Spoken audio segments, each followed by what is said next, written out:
Dan seterusnya isu yang selalu kita bincangkan, selalu kita bawa perhatian kepada anda, iaitu peranan MAIS ke atas harta pusaka orang Islam. Kita akan berbincang tentang faraid dan juga hibah serta mungkin instrumen-instrumen lain yang boleh digunakan untuk memastikan pengurusan harta pusaka. Saya bersama dengan Ustaz Haji Muhammad Saleh Abdul Sahar, Ketua Bahagian Dakwah dan Pemasaran Majlis Agama Islam Selangor. Terima kasih Ustaz Haji Muhammad kerana sudi bersama kami dalam Saat Pagi Malaysia. Mukadimahnya kita ingin perbetulkan, mungkin ada beberapa salah faham dalam masyarakat sekarang ini berkaitan dengan pengurusan harta pusaka ini. Adakah undang-undang untuk menguruskan harta pusaka berbeza ikut negeri? Baik, bismillahirrahmanirrahim. Alhamdulillah. Pertamanya kita kena memahami bahawa faraid ini adalah hukum yang telah Allah tetapkan. Faridatun minallah. So sebab kalau kita kena lihat hukum faraid ini diturunkan dalam surah An-Nisa ayat 11, 12 dan 176. So maknanya dari segi pelaksanaan dia bukan ikut negeri. Maknanya semua sama. Cuma bidang kuasa. Siapa yang nak menguruskan dan sebagainya. Sebab itulah kita di sini kita nak memberitahu bahawa Majlis Agama Islam Selangor sendiri ataupun Majlis Agama Islam negeri mempunyai bidang kuasa untuk menguruskan berkaitan dengan harta pusaka. So kita kena memahami bila nak menguruskan harta pusaka itu, apa perkara yang perlu kita selesaikan dahulu. Dalam Quran disebut min ba'di wasiyatin yusi biha audain. Sebelum nak selesaikan pusaka itu, selepas ba'da wasiyah audain, hutang dan wasiat. Hutang si mati kena selesaikan. Berkaitan dengan hutang dia dengan Allah, berkaitan dengan hutang dengan manusia. Contoh hutang dengan bank dan sebagainya, kita ada rumah dan sebagainya. Adakah rumah itu, hutang rumah itu ada jaminan hutang? Jaminan hutang tu MRTT lah. Yang kita kadang kita kena tahu. Ialah kadang-kadang bila sebut takaful ni, ataupun ejen takaful bila datang jumpa kita lari. Sebab kita kena faham, bila ejen takaful mai datang, itu adalah satu perancangan menjamin hutang kita bagaimana nak selesai dengan baik. Saya bukan ejen takaful, cuma saya nak beritahu. Kadang-kadang masyarakat kita dialah persepsi masyarakat tu. Bila sebut ejen takaful, orang duk lari. Kita patut berbangga. Takaful tu sendiri adalah sesuatu yang dihasilkan oleh Malaysia untuk dunia. Jadi merupakan satu sistem untuk menguruskan bukan saja kita punya kesihatan, juga aset, tapi juga untuk memastikan nilai simpanan kita itu berkat. Betul. Sistem yang sepatutnya. Jadi seterusnya berkaitan dengan harta pusaka ini, kembali kepada soalan saya. Sekiranya seseorang tu mungkin berada dalam kategori yang lebih hampir kepada T20 lah, memiliki aset di pelbagai negeri. Adakah ia bermaksud untuk melupuskan aset ataupun menguruskan aset tersebut terpaksa pergi kepada institusi agama setiap negeri ke? Untuk makluman, sebenarnya dari segi bab perancangan harta, pengurusan harta ini, tuan-tuan berada di mana-mana pun boleh. Sebab contoh mudah. Dari segi pelaksanaan pusaka, katalah kita duduk di Selangor. Kita ada harta di Selangor dan kita ada harta di selain daripada Selangor. Kita ada di Johor, di Kedah dan sebagainya. Untuk bicara pusaka, kita boleh mohon bicara pusaka di Selangor dan kita kumpulkan seluruh harta kita masuk dalam untuk bicara di Selangor. Itu bidang kuasa untuk kita menguruskan harta pusaka itulah. Itu berkaitan dengan kes pusaka berlaku kematian. Bagaimana waktu kita hidup ni? Apa perancangan kita? Dia bukan isu T20. Kadang-kadang bila saya sebut pasal wasiat ataupun pasal hibah, kebanyakan masyarakat dia beranggapan bahawa Ustaz, saya tak ada harta. Pasal apa saya nak buat wasiat? Sedangkan wasiat ni dia bukan pasal harta saja. Dalam kehidupan kita ada berhutang. Kita tak lari. Beli rumah, beli kenderaan, semua berhutang.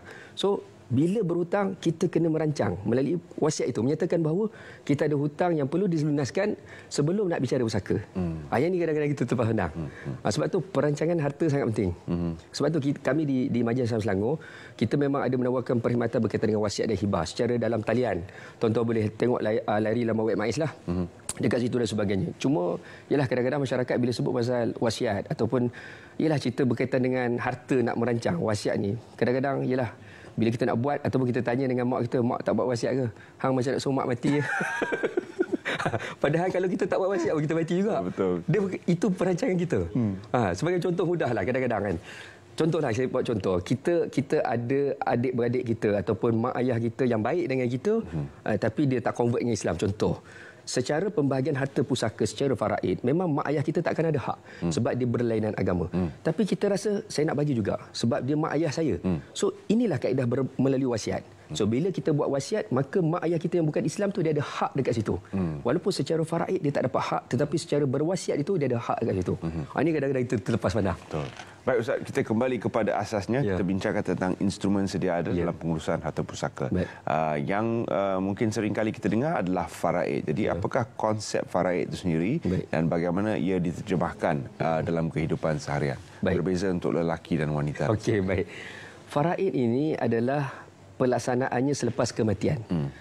Kalau tak mati, ilmu faraid tak ada. Maknanya faraid di segi sebut pembahagian harta. Harta siapa? Harta si mati. Maknanya bila berlaku kematian, dia ada siapa? Ada waris-waris dia. So waris-waris itulah akan mendapat hak. So dalam pembahagian faraid ni, dia berkait dengan rukun pusaka lah.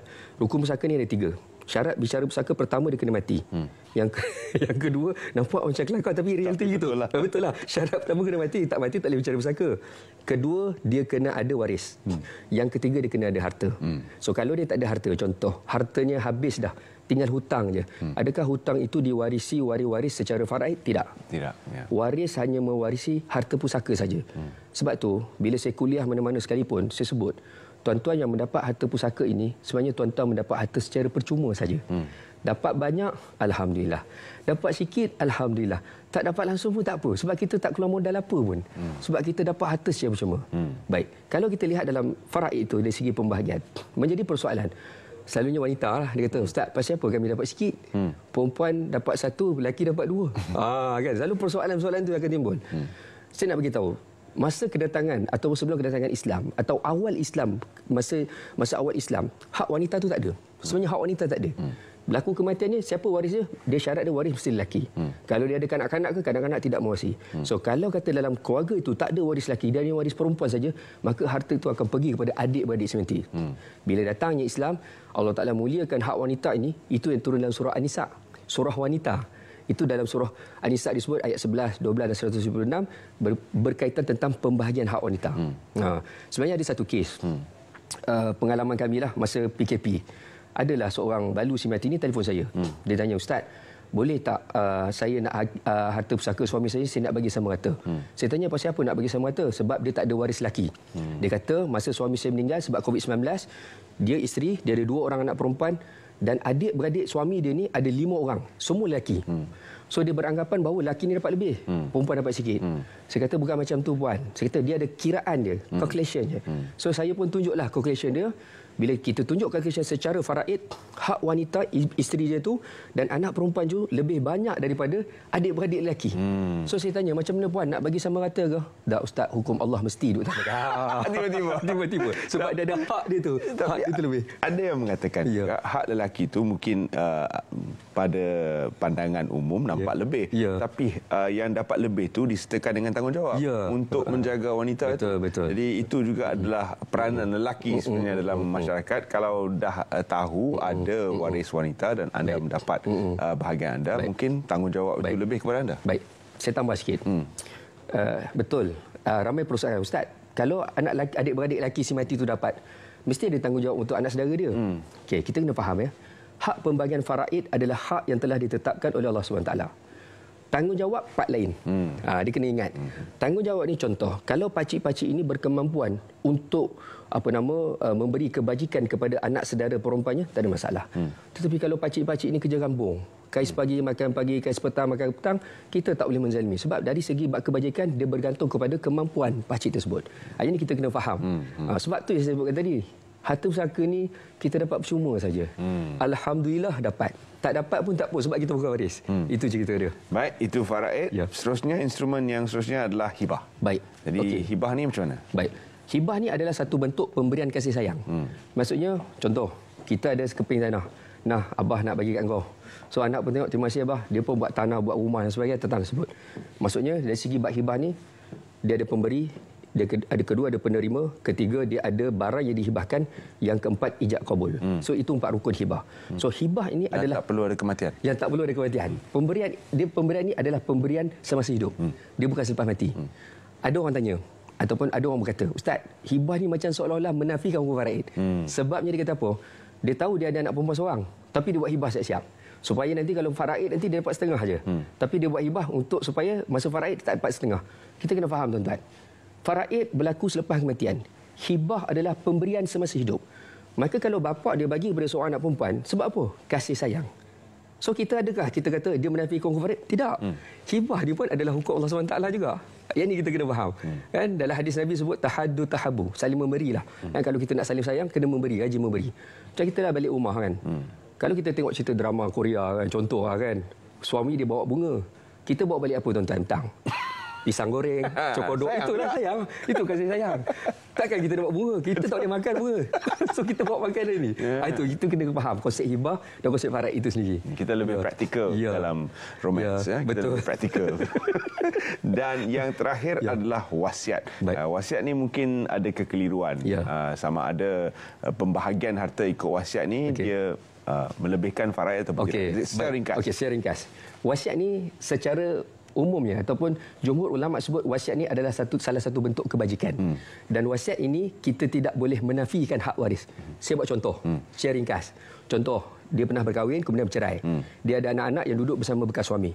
Kemudian isteri dia nak kahwin dengan suami baru. Lepas tu dia kata buat wasiat. Ustaz, boleh tak saya buat wasiat supaya nanti saya mati nanti suami baru saya tak boleh dapat, yang dapat adalah anak-anak saya saja. Boleh atau tidak? Tak boleh. Tak boleh. Sebab apa? Dia menafikan hak suami. Kemudian dia tanya kepada saya, Ustaz, macam tu macam mana saya tak nak bagi suami baru saya? Tak payah kahwin. Betul tak? Tak payah kahwin. Simple. So, itu cerita dia. So, ringkas. Maksudnya wasiat ini adalah untuk kebajikan. Baik, terima kasih kita ucapkan kepada Ustaz Haji Muhammad Saleh kerana sudi bersama kami dalam Selamat Pagi Malaysia. Dan ada persoalan anda boleh ajukan sendiri kepada MAIS, pro@mais.gov.my ataupun layari laman sesawang MAIS ataupun berhubung terus di nombor yang disertakan di skrin sekarang ini untuk mendapat kepastian berkaitan dengan isu pembahagian harta pusaka. Terima kasih. Kita ucapkan sekali lagi kepada pihak MAIS sudi bersama kami pagi ini. Seterusnya kita bersama rakan-rakan setugas di Jabatan Met Malaysia untuk mendalami keadaan cuaca setempat dan seluruh tanah air. Silakan.